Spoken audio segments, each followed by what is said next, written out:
Han Hyo-joo menunjukkan pesona barunya sebagai bintang The Pirate Chu atau yang juga dikenal sebagai The Pirate Goblin Flag. Dalam film ini, aktris 34 tahun ini akan beradu akting dengan Kang Han-il, Lee Kwang-soo, Chow Soo-bin, Sehun Ek-soo, dan yang lainnya. The Pirate Chu bercerita tentang sekelompok bajak laut yang mencari harta karun kerajaan Goryeo. Han Hyo-joo memerankan Hairang, seorang pemimpin sekelompok bajak laut dan pemilik kapal, sama-sama menjadi pemeran utama wanita di dua seri The Pirate, maka tidak terhindarkan jika Han Hyo-joo dibandingkan dengan Son Ye-jin. Dalam film rilisan 2014 lalu itu, Son Ye-jin juga memerankan pemimpin tim bajak laut. Meski pada dasarnya susunan aktor dan jalan cerita sangatlah berbeda, kedua aktris tetaplah dikaitkan. Mengenai perbandingan dengan Son Ye-jin, Han Hyo-joo hanya memberikan tanggapan kalem kepada media. Meski merasa terhormat, tidak dipungkiri bahwa sang aktris merasa khawatir. Sebisa mungkin sang aktris tidak mengganggu atau mencemarkan citra film sebelumnya. Sebenarnya aku merasa terhormat bisa mengikuti jejaknya seperti semacam silsilah. Aku bohong jika tidak merasa tertekan, jadi aku punya banyak kekhawatiran untuk tidak mengganggu film sebelumnya dan karakter Son Ye-jin sebelumnya, ungkap Han Hyo-joo. Selain itu, menurutnya The Pirate Chu mempunyai tantangan tersendiri hingga ada banyak hal yang membuat Han Hyo-joo khawatir, terutama dalam hal menunjukkan sisi baru dirinya dalam peran sebagai Hairang. Itu tantangan baru bagiku, suara dan wajah baru. Aku harus menunjukkan banyak sisi baru diriku yang belum pernah terlihat sebelumnya. Jadi aku punya banyak kekhawatiran, ungkap Han Hyo-joo. Aktris 34 tahun ini kemudian mengungkapkan pengalaman tak terduga saat syuting adegan ciuman dengan Kang Han-il. Sebab alih-alih romantis, mereka cukup kesulitan karena adegan itu direkam di bawah air. Han Hyo-joo berkata, "Aku tidak bisa melihat apapun selama syuting di bawah air. Aku hanya melihat cahaya tepat di depan kepalaku. Itu ternyata tidak seromantis yang kubayangkan." Kang Han-il juga menelan banyak air. Kang Han-il menambahkan, "Aku hanya melihat adegan ciuman di bawah air di film dan drama lain. Tapi ternyata tidak mudah untuk benar-benar melakukan adegan itu sendiri." Sementara itu, The Pirate Chu akan menyapa pemirsa pada 26 Januari mendatang. Rencananya film ini diluncurkan untuk menemani liburan Imlek para penonton.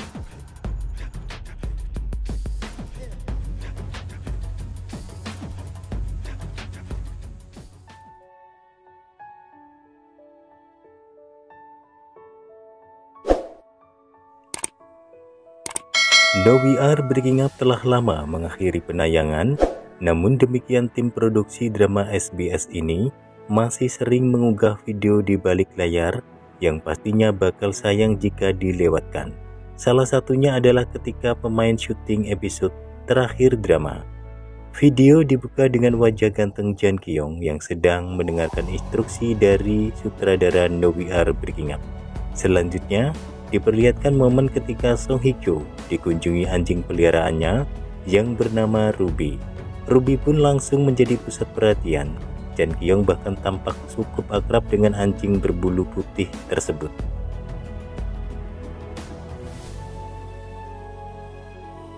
Tak mau melewatkan kesempatan, Song Hye-kyo terlihat memotret momen keakraban Jang Ki-yong dan Ruby.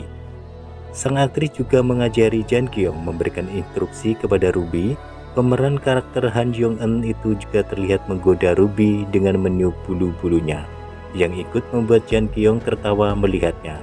Song Hye-kyo sepertinya menganggap anjing peliharaannya itu sebagai anaknya, terbukti dengan ucapannya saat berpamitan melanjutkan syuting, mengatakan, "Tetap di sini, ibu akan pergi bekerja. Ayo."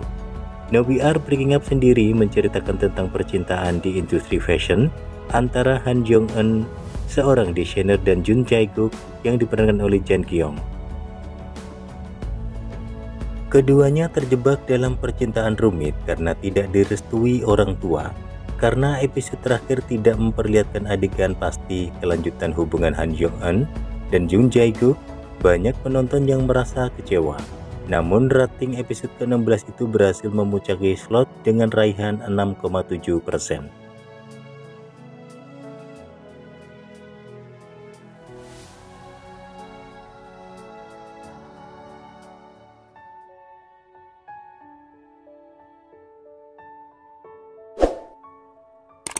Lee Do Hyun belum lama ini menjalani sesi wawancara membahas proyek aktingnya sejauh ini. Cowok ganteng kelahiran tahun 1995 itu mulai menuai popularitas sejak membintangi Hotel de Luna hingga berlanjut di 18 Again, Sweet Home, dan masih banyak lagi.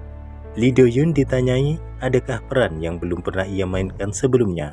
Sang aktor ganteng dengan cepat mengatakan ingin peran dalam drama Descendant of the Sun. Aku ingin mencoba peran seperti Song Joong Ki Subainim di Descendant of the Sun, ujar Lee Do Hyun. Lee Do Hyun pun mengungkapkan alasannya menginginkan peran tersebut. Setelah selesai Wamil, aku ingin sekali memerankan karakter seperti itu.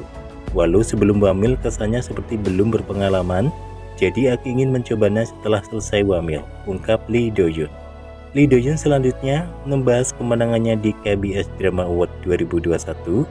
Sejujurnya aku merasa itu hal yang tidak mungkin. Aku sama sekali tidak menduganya. Pada saat pembacaan nominasi Excellent Actor Award, aku memang berharap menang, ujar Lee Do Hyun. Kalau menang, apa yang harus ku katakan? Sehingga dalam hati aku menyiapkan 3 baris puisi, bukan dari kata Lee Do Hyun, tapi dari kata Woo Sang-sang, Excellent Actor Award. Woo mendapatkan show dengan begitu banyak pikiran. Hanya ada satu kata yang ingin kuucapkan, Sarang Hamidah, imbuh Lee Do Hyun. Itu yang kusiapkan, tapi lanjut Lee Do Hyun. Diketahui bahwa Lee Do Hyun tidak berhasil meraih penghargaan Excellent Actor Award, namun ia justru mendapatkan penghargaan di atasnya, yakni Top Excellent Actor Award, mengalahkan sederet aktor top lainnya. Lee Do Hyun sendiri hingga kini masih dalam tahap mempertimbangkan tawaran membintangi The Glory karya penulis Kim Eun Suk. Jika disetujui, ia akan beradu akting dengan aktris senior Song Hye Kyo yang kemampuannya sudah tidak perlu diragukan lagi. Sementara itu, The Glory dikisahkan tentang siswa SMA yang bercita-cita menjadi seorang arsitek. Namun dia harus putus sekolah setelah diintimidasi di sekolah. Bertahun-tahun kemudian, para penyiksa menikah dan memiliki anak. Wanita yang pernah menjadi korban kekerasan di sekolah kini menjadi wali kelas dari anak penyiksanya. Plot balas dendamnya yang kejam dimulai dengan bersungguh-sungguh.